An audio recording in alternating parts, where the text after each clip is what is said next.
या नेक पेनच्या बाबतीत when should someone worry that neck pain might be cervical slip disc. तर आपण सेकंड राऊंड मध्ये शोल्डर पेन हा घेऊया.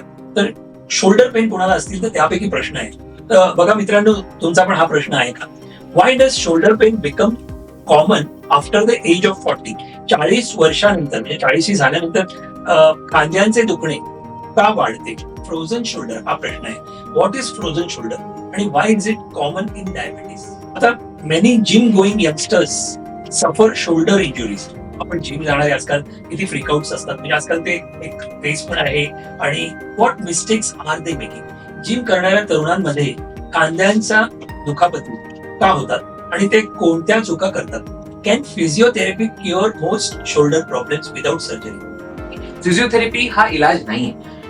नमस्कार मित्रांनो, मी पराग नेसरेकर तुमच्या आणि माझ्या आणि सगळ्यांच्या आपल्या आवडत्या प्रोग्राम मध्ये द एपीएन पॉडकास्ट शो मध्ये मी तुमचं सगळ्यांचं स्वागत करतो.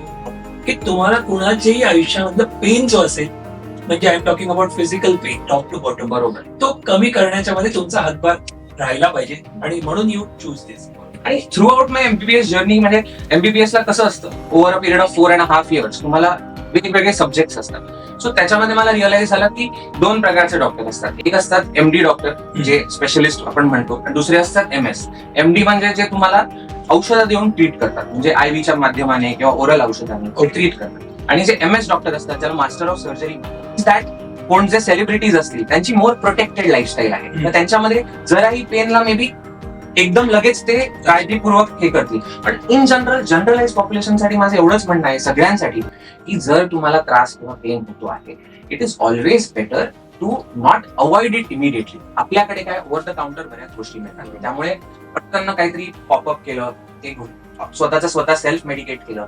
बरेचदा असं होतं की तो जो पहिला कपल ऑफ डेज असतात काही, जेव्हा जर तुम्ही आला असतात, जर तुम्हाला डॉक्टरांकडे, प्रॉपर ऑर्थोपेडिक डॉक्टरांकडे किंवा कोणी सुपर स्पेशालिस्ट कडे आला असतात, तर त्यांच्याकडे तुम्हाला जे ट्रीटमेंट मिळेल त्यांनी ताबडतोब तो प्रॉब्लेम खालती, जेव्हा सर्वसाधारण प्रॉब्लेम आहे तेव्हाच त्याला औषधाने बरं करतात. हाडांचे डॉक्टर म्हणजे ऑर्थोपेडिक सर्जन.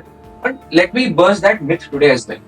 वाईड स्पेक्ट्रम, आणि त्याच्यामध्ये तुम्ही बघाल तर कधी मी शोल्डरवर ऑपरेट करत असतो, कधी मी हातावर ऑपरेट करत असतो, कधी मी हिपवर ऑपरेट करत असतो, नीवर करत असतो, फूट अँड अँकल, म्हणजे ऑलमोस्ट बॉडीचे इतके सारे ऑप्शन्स जिकडे ऑपरेशन करणं गरजेचं असतं. त्यासाठी तुमचं लर्निंग कर्व खूप हाय होतं. चल, तू एक बोन जे जॉईन होतं त्याला टेंडन म्हणतात, ते टेंडन. सो अपार्ट फ्रॉम दॅट, म्हणजे मसल झाले, लिगमेंट झाले, टेंडन झाले, स्वतः जॉईंट झाले, पूर्ण जॉईंट म्हणजे आणखीन सब स्पेशालिटी डिव्हिजन झालेलं आहे, जसं की हँड सर्जन्स वेगळे असतात, फूट अँड अँकल सर्जन्स वेगळे असतात. सो ऑर्थोपेडिक्स पर्से लोकांचं असं मत असतं की हे हाडांचे डॉक्टर. पण आता आपण तुम्ही म्हटल्याप्रमाणे की हेड टू टो पर्यंत तुम्ही हेल्पफुल राहू शकता सगळ्यांसाठी. Absolutely. What is the most common orthopaedic pain people suffer from today? सर्वात जास्त कॉम्प्रेहेन्सिव्ह प्रश्न असं विचारतात. तुमचं नी पेन सर्वात कॉमन आहे, लोअर बॅक पेन सर्वात कॉमन आहे, हिप पेन सर्वात कॉमन आहे. हे तुम्ही बघाल तर टॉप 3 आहेतच. येस. फॉर एक्झाम्पल, तुम्ही एक सोप्या भाषेमध्ये सांगायचं झालं की एक सिम्पल रबर बँड आहे. तो रबर बँड तुम्ही खेचला, सर्टन लेवल पर्यंत खेचला, तो परत त्याच्या जागेवर रिशेप होतो. तुम्ही जास्ती जोरात खेचलं तर तुम्हाला दिसतं की त्याचे जे रबरचे फायबर आहेत ते विरळ व्हायला लागतात आणि पूर्णपणे कटआउट होत नाहीत, पण विरळ होतात. तेव्हा पण तुम्ही स्नॅपबॅक केला तरी तो परत जागेवर येतो. तुम्ही जास्ती खेचायला लागतात तसा जिकडे विरळपणा आहे तो वाढत राहतो, विरळ होतो आणि इव्हेंच्युअली तुटतो. ह्यालाच आपण मसलच्या लॉजिक मध्ये म्हणतो की साधं स्ट्रेन असू शकतं किंवा स्प्रेन असू शकतं किंवा पार्शियल टेअर असू शकतं किंवा कम्प्लीट टेअर असू शकतं. मी सिम्पल सांगतो तुम्हाला, anything in excess is problematic. त्या भाषेत सांगायचं झालं तर जेव्हा आपल्याला आता फॉर एक्झाम्पल आता पाऊस येणार आहे, आता तर समर आहे, आता पाऊस येणार आहे, की तुम्हाला माहिती आहे की दरवर्षी तुमच्या इकडे पाणी भरतं. जेव्हा पाणी जे आहे भरलेलं ते पायापर्यंत आहे, तेव्हा तुम्ही तुमच्या डॉक्टरांकडे जा आणि मग बघा की किती चांगली ट्रीटमेंट मिळते. आपल्याकडे भारतामध्ये काय माहितीये का, पाणी जेव्हा पायाला लागतंय ना, कळतंय पाणी लागतंय पायाला, ओलं होणार आहे आपण, तरी आपण थांबतो, गुडघ्यापर्यंत येतं, अरे काही नाही, चालता येतं त्याच्यामध्ये. वेस्ट हाय पाणी येतं तरी आपण अरे काय नाही होतं रे, काही होत नाही. जेव्हा नाकाच्या वर जातं ना तेव्हा आपण धावत जातो.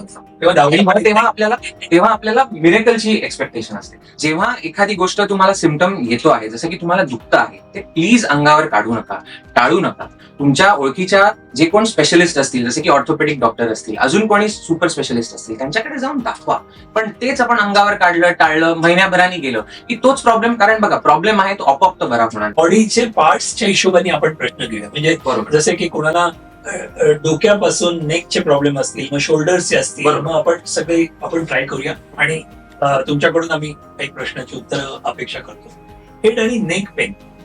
मित्रांनो, आता आपण सगळे पेन्स टॉप टू बॉटम मध्ये एक 4-5 प्रश्न आपण असे घेऊया की जेणेकरून तुमची पण उत्तर तुम्हाला मिळू शकतील.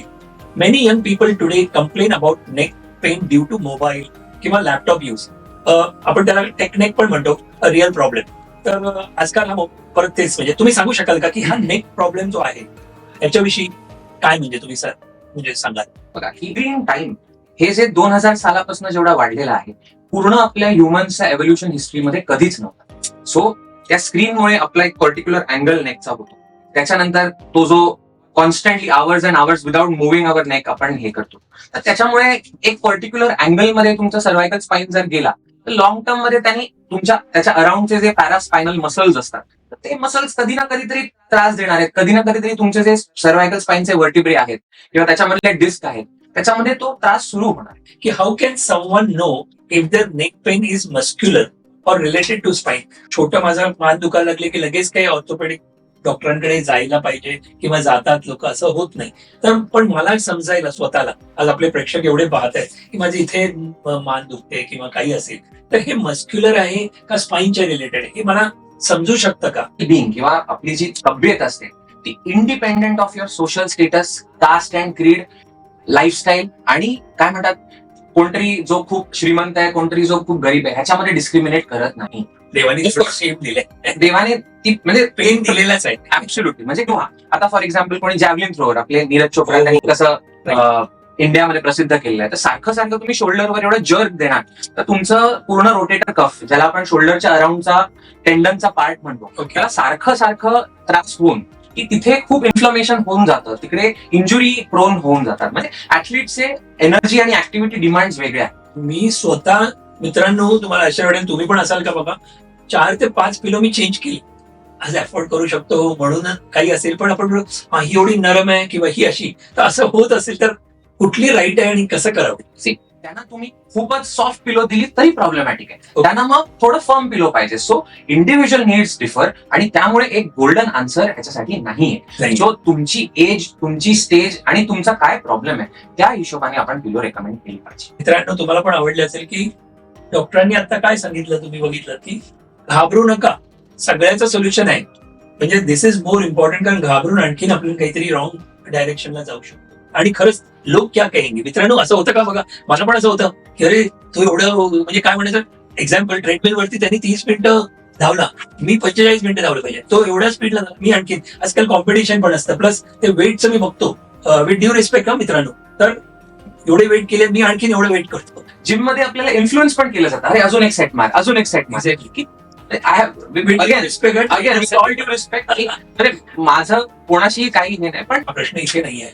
आजकाल आपण वेब सिरीज बघतो, मला खूप आवड आहे, मी वेब सिरीज बघत राहतो. आणि एक दिवस असं झालं की माझ्या तिथे ती रॉकिंग चेअर सारखी असते ना, ती म्हणजे होती म्हणा, ती देऊन टाकली शेवटी.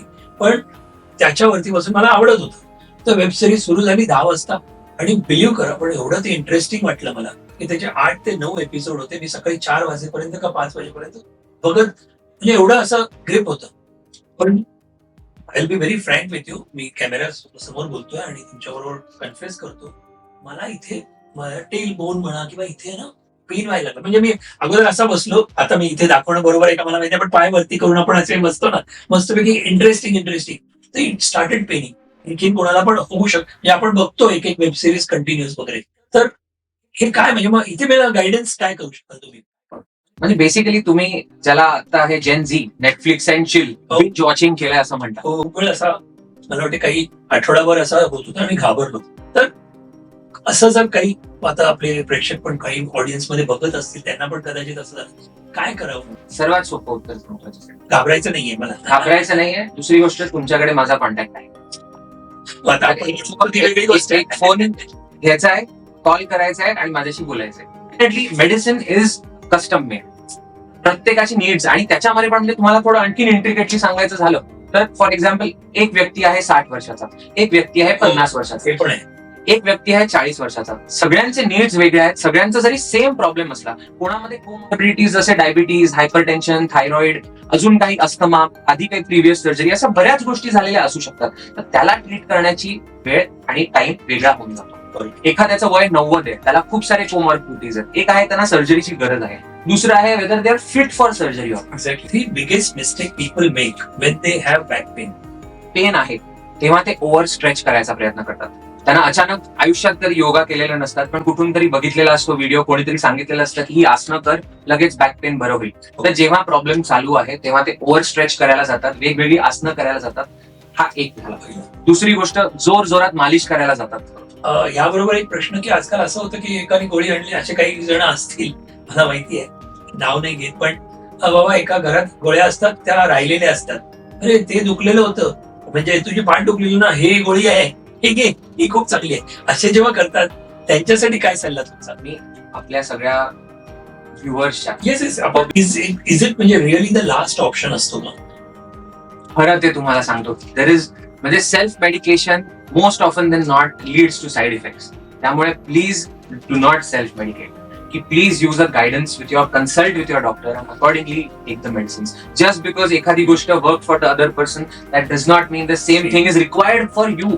आम्ही काही ठराविक प्रश्न नी पेन साठी काढलेले आहेत. तर तुमच्यासाठी पहिला प्रश्न असा आहे की knee pain is very common in India, पण many people fear knee replacement surgery. त्या माध्यमाने please stop self medicating. So लोक घाबरतात, पहिली गोष्ट. तर म्हणजे तेच लास्ट ऑप्शन असं का दुसरं काही ऑप्शन असू शकतं का? सो बेसिकली आता जेव्हा आपला नी जॉईंट डॅमेज झालेला आहे, म्हणजे काय, नी जॉईंटच्या अराउंडची जी कार्टिलेज असते, जे जॉईंटचं प्रोटेक्टिव्ह कव्हरिंग असतं, त्याच्यामध्ये कार्टिलेज इरोड होते. सो इथे माझा प्रश्न असा आहे की at what stage should someone seriously consider knee replacement? असं काही असतं का? त्याबरोबरच प्रश्न, can exercise and weight loss delay knee surgery? Friends आहेत, ती फॅमिली त्यांची लेडी आहे, तर साधारण काहीतरी 55 वगैरे वय असेल, 60 क्रॉस पण झाला असेल. त्यांना मी पाहतो का नॉर्मल एक एक जिने पण उतरायला त्यांना अवघड पडतं, आणि काही वेळेला चढताना पण. किंवा आमच्या इथे एखादा प्रोग्राम असेल, आमच्या इकडे क्लब हाऊसला 2nd फ्लोअरला आहे, तर 1st फ्लोअर पर्यंत आपण थोडी लिफ्ट असेल, पण 1 फ्लोअरला लिफ्ट नाही तिथे. तर खूप लोक मी बघतो, सिनियर सिटीजन्स वरती जर कुठला प्रोग्राम ठेवला तर काही लोक येतात, पण काही वेळेला ते अवॉइड करतात. म्हणजे तुमचं किंवा तुमचं एक गायडन्स आम्हाला पाहिजे की असं की सिनियर सिटीजन्स असतील तर त्यांना सगळ्यांनाच काही हा नीचा प्रॉब्लेम असेल असं जरूर नाही ना, हे कळेल तर बरं होईल. आता तुम्ही बघाल, जसं इंडियाला डायबिटीज कॅपिटल म्हटलेलं आहे भरपूर ग्लोबल हेल्थ बॉडीजने, तसं आता India because of a sheer size of population arthritis capital ही झालेली आहे. काही जणांना चढता येत नाहीये असं होतं. आणि हा नी रिप्लेसमेंटचा जो प्रकार सर्जरी आहे, ह्याला किती वेळात त्याचा म्हणजे प्रत्यंचे येऊ शकतो? तुम्ही नी रिप्लेसमेंट केल्यावर किती नंतर लगेच चालू शकता? सो माझ्या पेशंटच्या बाबतीत मी तुम्हाला सांगतो की मी जर आज सकाळी नी रिप्लेसमेंट केली, सेम दिवशी संध्याकाळी पेशंट्सना साधारणपणे चालवतो.